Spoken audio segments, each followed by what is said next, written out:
Оған шүбә келтірмейміз. 5 секунд 4. Бітті. Бекзат Саттарханов.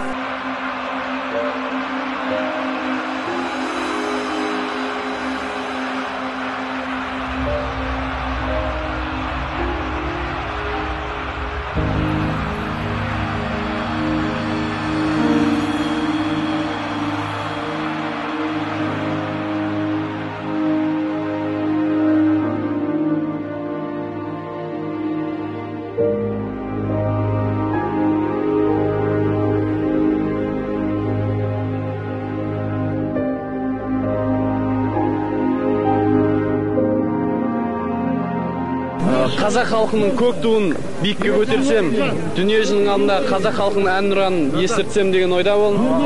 Ол арманыма жеттім. Түркістан ата-бабаларым қолдады, әруақтарымыз қолдады. Және қазақ халқының сенімін арттым деп ойлаймын.